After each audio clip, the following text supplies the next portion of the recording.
Is your child failing a class and you're just not sure what to do? Stick around. That's what I'm talking about today.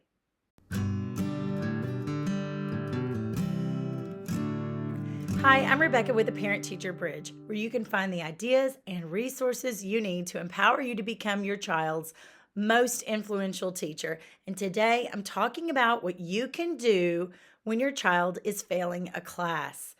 Wow, what a frustrating feeling that is when your child is in school all day. They come home at the end of the day. Maybe you see graded papers, maybe you see a report card, and you see D, D, F, F. Your child is failing, and you're just not sure what to do. Before we begin, make sure to click like and subscribe. And you can leave a comment at any time if you have something to add, or if you think that I've forgotten something, or if you just have a question. And as always, you can email me, Rebecca at theparentteacherbridge.com, if you have any further questions. All right, let's dig in. Number one is to meet with the teacher. And that may also include the principal sometimes as well. But that is your first line of communication. You need to ask the teacher some very specific questions when you meet with the teacher. How was the material taught before it was graded? Were there any study guides given? And can you get a study guide for the next graded assignment? If study guides are not a thing, can you at least get a list of skills that need to be mastered or things that your child needs to know? Just having a list can get you pretty far. When are the next tests and grading assignments coming up? Arm yourself with this knowledge, parents. You're going to have to ask for it. Unfortunately, many teachers aren't used to parents being super involved, and many parents may not feel the need to be super involved as long as their child is getting a sufficient grade. But if your child is failing, you need to ask for every bit of information that can help your child succeed. It may not be automatically given to you, but ask and you shall receive. And you may have to ask more than once. You may need to get a principal or vice principal involved if the first time you ask if you're not getting anywhere. Be sure to let your child's teacher know how your child is feeling at when they get repeated low grades. It just can't continue in that way over and over and over. It's very damaging to their self esteem. And the whole point is for the child to learn. The whole point is not for the child to get a grade. That's not the point. The point is for the child to learn. So something's got to give, something's got to change. Number two, ask for a pacing guide. A lot of times, school districts will use something called a pacing guide. So, for example, let's say it's fifth grade math. Here's the fifth grade math pacing guide. These are the skills we are going to cover for the first grading period. These are the skills we're going to cover for the next grading period. So you may want to have something like that. If your child's school does not have a pacing guide, you need to find out, okay, is there a textbooks being used? And if so, is there a particular order that the teacher plans to go in? Now, a teacher is getting paid for this. They are the professional.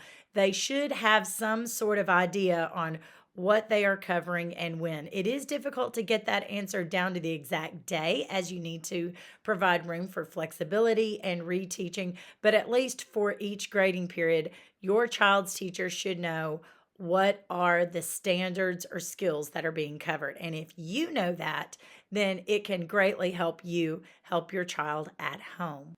Number three is to make sure you have a clear communication plan. Teachers are people like everyone else, and they can make mistakes on communication, or they can have their preferences for communication. Ask your child's teacher what is the best way to contact him or her. Is it through email? Is it through text messaging? Do they have a special app where they want you to contact them? Find that out and then go ahead and start testing it, even if it's just, a quick little question that she can answer briefly. You don't want to, write a chapter each and every time. That's a quick way to get on the teacher's nerves. But at the same time, this is your child, this is your child's education, and you deserve to be answered back. Now, don't be ridiculous and expect to have an answer on a weekend or expect to have an answer within the hour. But if you don't get an answer in the 24-hour period during the work week, there is something going on. It could be that the teacher is out sick or something like that, but that should not be the habit. You should be able to get a response by the next day. Sometimes a communication plan can just be something like a planner that your child has, and you just have a system of signing your child's planner every day when your child comes home. And so the teacher knows that she can write a quick little note for that day in your child's planner, knowing that you will see it. Number 4 is to have a game plan at home.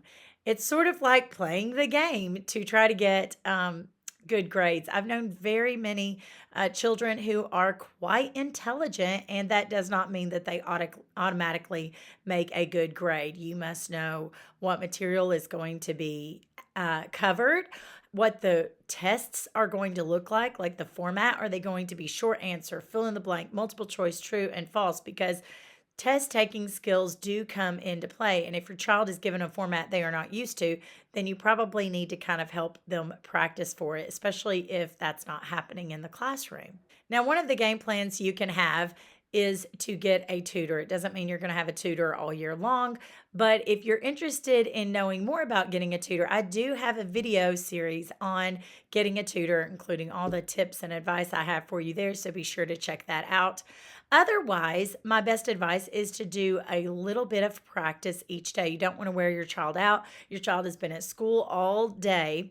And so my motto is a little each day goes a long way. So once you find out a specific skill that your child needs help with, maybe it's adding fractions, maybe it's finding the main idea in a paragraph, whatever it may be. If you find extra materials online, and they are there in abundance, just do a little bit each day, like no more than 20 minutes. If it's math, you may say, I'm only going to do 3 or 4 problems tops. But if you are consistent with it and doing that each day, your child is going to be able to fill in the gaps without being too overwhelmed. Now, something else you may want to consider in your game plan at home might be some positive reinforcements. There are some children who are failing their class at school, and the only reason is that they are unmotivated. And different things motivate different people. So you can either put in a reward system with some positive reinforcement, like if you do this behavior and this behavior and this behavior for this long, then you will get to whatever motivates your child. Or it might be that you have to restrict some other activity. Now, a lot of parents usually have in their game plan that their child comes home, they get to play outside for a little while, but then they have to come inside and do their homework. And that mental break is really refreshing for them, or to have a quick little snack while they are doing their homework. The other thing I can say is to restrict screen time. The more screen time a child has, I find, the grumpier they are and the lazier they are. So look at your child's schedule in a typical week, the weekends included, and see how much screen time is your child getting, whether that be a phone, a tablet, a video game, movies, whatever. How much screen time are they getting? And try to start lessening that. If you want to take it away cold turkey, expect some pushback with that, but it is better on the other side. Or you can gradually start cutting down and say, we're going to pull this back in. We've gotten kind of sloppy with our scheduling, and the screen time's not helping, and you're failing this class. So we want to do better. Some parents just have a regular rule that their child can have screen time on the weekends, but not really during the week. And number 5, you need to ask in writing from the teacher, the school psychologist, the principal. Send it to several different people at your child's school, but ask in writing that your child be tested for learning disabilities. What I have found in the schools, working in the school system, is that teachers aren't jumping up and down necessarily to get children into special ed. Sometimes the teacher is really desperate and they need help with a certain student who is struggling so very much, and they would like them to get into special ed, but it can be a difficult process. There are lots of papers involved, and assessments involved. And unfortunately, I find that sometimes it can take almost an entire school year. And you wonder, well, what's happening to the child's education in the meantime? So, if you even have an inkling that there may be a learning disability, I suggest that you submit this in writing to several people and then follow up and see what can be done and keep the ball rolling. Because you know what? If your child doesn't have a learning disability, they're not going to be anxious to put them into special ed anyway. And then you will know, okay, my child is capable of doing this. It's just a motivation thing. It's not they're lacking certain skills or they have a specific learning disability. So it can be helpful to rule that out. And then if your child does have that, you can have some experts there to let you know what are some things that we can do? And your child will get some modifications along the way with some of their work and a little bit of extra understanding. Here's the bottom line: you cannot have your child continue on the path of failure. It won't get better the next year. And just think of what that does to a child's self esteem to see their grade handed back over and over and over as a failing grade. What would that do to you? I know for me personally, it would greatly unmotivate me and it would make me think that I couldn't do anything. I'm just horrible at this. I'm just horrible at this. And also watch some of your talk around your child. If it was something you struggled with, you may not want to say, well, I was always bad at math too, so you're going to be bad at it too.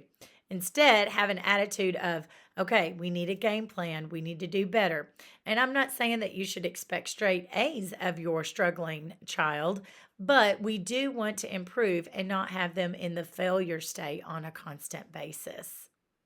Sometimes you will find teachers who aren't parents yet, or maybe if they are parents, maybe they never had a child who struggled with certain things and they need the picture painted for them of what it is like for your child. Yes, they are with children every day, but they have a hard job and they're super busy. Some teachers are very understanding of this and some teachers aren't. So please, you are your child's advocate. Speak up for your child and let your child's teacher know what it is like for them when they are getting these repeated grades. Something's got to change, whether it is modifying some of the material, whether it is some special assistance that your child gets, whether it's you get access to information a little bit earlier so you have longer to prepare your child for a certain test. Any of those things can set you on the path to getting at least a passing grade. Children must learn a valuable lesson, and that is hard work pays off. And we need to believe in ourselves that we can do hard things. Remember to recognize any improvement that your child is making. So, I know that even a 60 is an F, even though you got 60% of the material correct. But if prior to that you were making 30s, and that's an F also, it's not an F is an F is an F, because if you were making 30% and then you got up to 60%, that is an improvement. So you may even want to consider, charting that down and writing that down so your child can see there is improvement. There is improvement. It's not only the letter grade. Look at some of the numbers as well. Parents, I hope those tips have helped, but I'm going to talk to you just a moment about homeschooling. That is what I chose for my children, even after I spent 12 years in private and public schools. Now, homeschooling requires a paradigm shift. So instead of parents thinking only about grades, grades, grades, state standards, test, test, test, instead, parents are thinking, what does my child need for the real world when they one day graduate? And they are paying attention to their child's strengths and weaknesses, and they're asking their child about jobs that they may like to do. They're exposing their child to different sorts of jobs through research, through field trips, and things like that. And so they have this end goal they are preparing for. It's not about this report card or that report card. It is about so much more. So, if you are even considering homeschooling, please know that it is not replicating public school at home. That's just a different model because it's a teacher that's in charge of 20 plus students in a classroom, and the grades are there just to communicate to the parent who isn't there about how the child is doing in school. So you're not going to be thinking as much about that if you are homeschooling. There's going to be opportunities to redo any assignment when you homeschool. If your child gets everything wrong on a piece of paper, then you know that you didn't teach it appropriately and you need to go back and reteach it. And you don't have to slap a big fat F on the paper.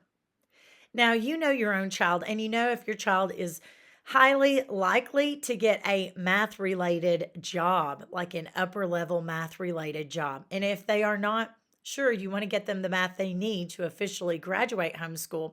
However, you may not feel like torturing them over a bunch of upper level math that's not going to be necessary for what they are working toward. Now, that's my philosophy with math. But what about reading? Every child needs to read. If they are planning on living on their own one day and supporting themselves, they don't have any, great special need where they're going to be dependent on you. They need to know how to read because that is that basic skill that connects them to all these other subject areas that helps them follow directions, that helps them learn material that may be related to the sciences or history or just practical everyday things. Think of how much you use reading in a single day. And think about people back in time who maybe did not go to a school, or maybe they only went to a school up through a certain grade level, but they still accomplished great things and they were still considered educated. Why is that? Because they did learn to read. And once they learned to read, they could read for themselves and read to learn. Yes, that is something that teachers say. They'll say, okay, up through third grade, you're learning to read.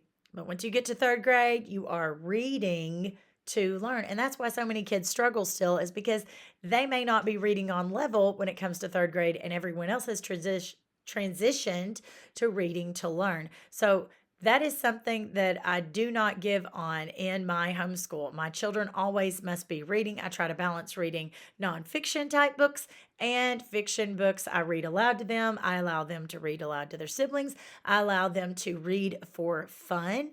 And sometimes I do require assigned reading because that's part of life as well, is to have to read things that we don't necessarily want to read. When you take the role of a homeschooling parent, you are preparing your child for life, and your child gets a front row seat to sit and watch how you do life. So they are always learning from you. This is that paradigm shift. So instead of being in a school where you're learning about something through an article or through a workbook page, in homeschooling, you might actually learn about that same thing by experiencing it or watching someone else do it there in real time. Now, if you are interested in homeschooling, I urge you to check out my survival guide for the new homeschooling family. I will leave a link to that in the description below. It's absolutely free, so make sure you sign up for that. If you do have a struggling reader or you're looking to teach your child to learn to read, check out my 5 quick tips to immediately help your struggling reader. I'll leave a link to that in the description below. If you have a preschooler in the house and you have not yet taught your preschooler how to read, I do have a parenting course for that, and it's called A Busy Mom's Guide to Teaching Your Child to Read. I will leave a link for that in the description below as well. Did any of this help you? Leave a comment below. If you have anything that you would like to add to this discussion, please put that in the comment section as well. And don't forget to click like and subscribe. Remember, you are your child's most influential teacher.